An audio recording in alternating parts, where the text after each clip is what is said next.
2026-এ তোমার যদি লক্ষ্য হয়ে থাকে এনএমজিএম, তাহলে 2025-এ আসা এই কোশ্চেনটা একটু ভালো করে দেখে নাও। কোশ্চেনে বলা হয়েছে একটি লেন্সের শক্তি -2.0 ডায়োপ্টার, এর ফোকাস দৈর্ঘ্য কত দেওয়া রয়েছে। লেন্সের শক্তি অর্থাৎ পাওয়ার, ঠিক আছে, পাওয়ার দেওয়া রয়েছে।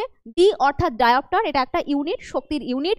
মাইনাস মানে কি, এখানে মাইনাস বলতে সবসময় খেয়াল রাখবে, মাইনাস বলতে আমরা অবতল লেন্সকে বোঝাচ্ছি, অবতল লেন্স, এবং প্লাস বলতে আমরা উত্তল লেন্সকে বোঝাচ্ছি, ঠিক আছে। এছাড়া আর কিছু নয়, আর কোনো ভূমিকা নেই।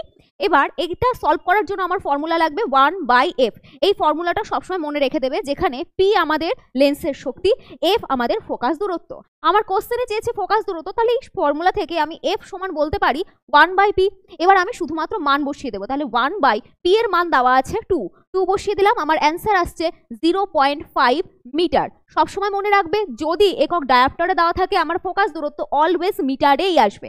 তার মানে আমার উত্তরটা কত দাঁড়াচ্ছে, উত্তর দাঁড়াচ্ছে কিন্তু অপশন ডি -0.5 মিটার। ঠিক একই ফর্মুলার ওপরে কিছুটা একই রকমেরই একটা কোশ্চেন তোমাদের জন্য হোমওয়ার্ক রেখেছি, তো অবশ্যই আমাকে সেই হোমওয়ার্কের অ্যান্সারটা প্রত্যেকে কমেন্টে জানিয়ে যাবে। হোমওয়ার্কটা দেখে নাও, দেওয়া রয়েছে একটি উত্তল লেন্সের ফোকাস দূরত্ব 5 মিটার হলে লেন্সটির ক্ষমতা কত। সবাই চটপট আমাকে অ্যান্সার দিয়ে যাবে।